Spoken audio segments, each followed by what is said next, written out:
Let's return now to the news that the chief Palestinian negotiator Saeb Erekat has died at the age of 65. He had suffered serious health problems for several years before contracting coronavirus.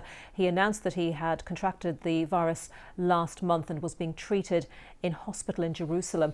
Joining me now from Ramallah is Dr. Mustafa Barghouti, a Palestinian politician and a friend of Saeb Erekat. Thank you very much for joining us today as we take stock of this news. Saeb Erekat had, I think, tweeted just a few weeks ago. He'd obviously revealed that he had this virus, and he had tweeted that, God willing, things were on the mend, were the words that he used. Things are under control. But, given his health conditions, clearly this was a very tough battle that he was fighting with the virus. Yes, it's a big loss. We feel the loss. His family, of course, before anybody else, feels a great loss. And we, as his friends and colleagues in struggle, we all feel this big loss. Dr. Saeb was a fighter for Palestinian rights. He was a well-known and astonished diplomat. And he ran lots of negotiations on behalf of Palestinians, and he was the Secretary General of the PLO. So, of course, it's a big loss for everybody. But I must say that he did not stop working, even when he knew that he was risking his life, given the spread of the coronavirus. And unfortunately, he is now an additional and another victim of this horrible virus.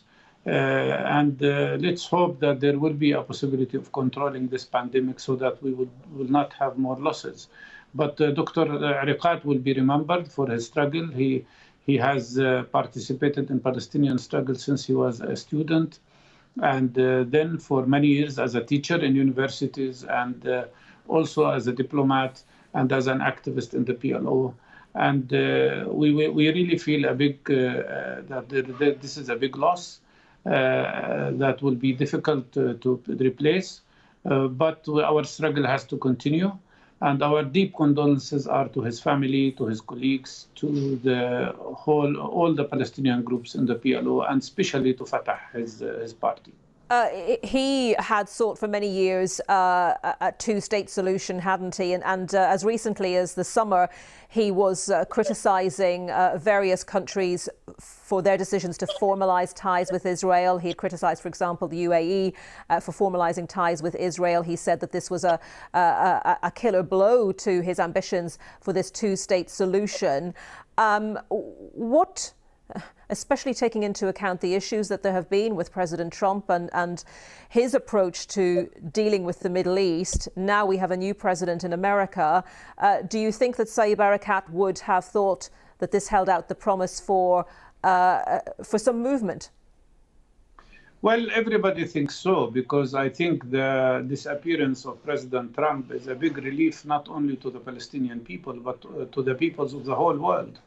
Because unfortunately, we have witnessed during his period very serious, reckless policies that has affected things from global environment to World Health Organization to the rule of law and international law.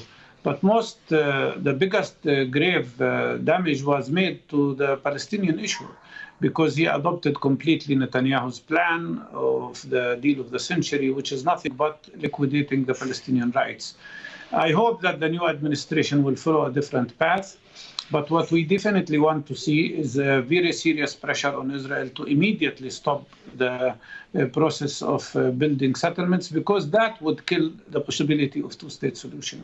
What we would like to see also is a reversal of the admission or acceptance of the annexation of Jerusalem and the Golan Heights, which violates international law. There is an opportunity here that we hope that the new administration will use. But the last thing we want is to go back to an endless, useless negotiations that lead to nothing and that keep procrastinating the possibility of a solution. We want a solution, we want peace, not just a peace process. Dr. Mustafa Barghouti, thank you very much for your thoughts today on the news that Saeb Erekat has died. And let's speak now to Dr. Hussam Zomlot, who's the ambassador and head of the Palestinian mission to the UK. Ambassador, thank you very much for your time as well. Your thoughts today on the news that Saeb Erekat has died, and how you would sum up his role in Middle East peace negotiations for several decades.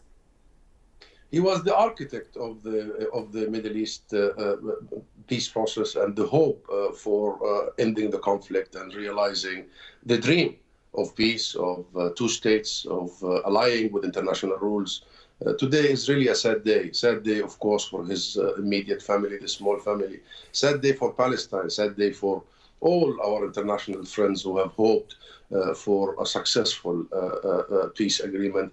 It is indeed a big loss for us, the Palestinians. This is a leader who has spent his entire life, literally his entire life, serving his nation, defending the rights of his people in every fora one can imagine, be it internally. And Fatah, the political party, has lost one of its most popular leaders, be it at the level of the government and the representation, the PLO. He's the Secretary General of our umbrella organization that represents all Palestinians, the sole legitimate representation. And indeed, he's our negotiator, the stubborn negotiator that has his hands always reach to everybody, but his heart is always strong when it comes to the principles and to the very legitimate rights of the Palestinian people. So it's a very, very sad loss at a very particular moment when, in fact, we needed it the most. He was a close friend of mine, and I feel personally a severe sense of loss.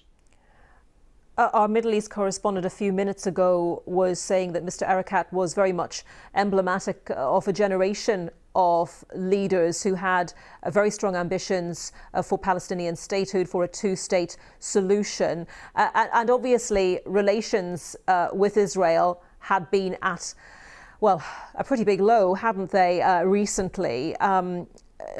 Who takes up that mantle now from Saeb Erekat, do you think? Because presumably he is someone with his wealth of experience who will be very hard to replace. Yes, indeed. He will be very hard to replace. This is not just about the position or the duties he used to carry. It's about the person and the belief in him, the commitment, the energy. I mean, he had an endless energy. I was the ambassador in Washington when he did the operation, the lung transplant. I witnessed that moment. I went with him to the operation theater. I saw in him that fighter. He never gives up, and it will be really, truly difficult to replace him. But in the end, Palestine is a vivid, living nation, and we will have many generations who would take up that flame and continue our march towards freedom and realize the dreams and the ambitions and the objectives and the goals of Dr. Erekat, the many decades he has put really in that fight. So there will be people who will carry on. However, Saeb Erekat, the person, Saeb Erekat, the leader, Saeb Erekat, the official, Saeb Erekat, the peacemaker, Saeb Erekat, the freedom fighter, will be missed for many years to come. Ambassador, thank you very much. Ambassador Hussam Zomlot, head of the Palestinian mission to the UK. Thank you for your time today.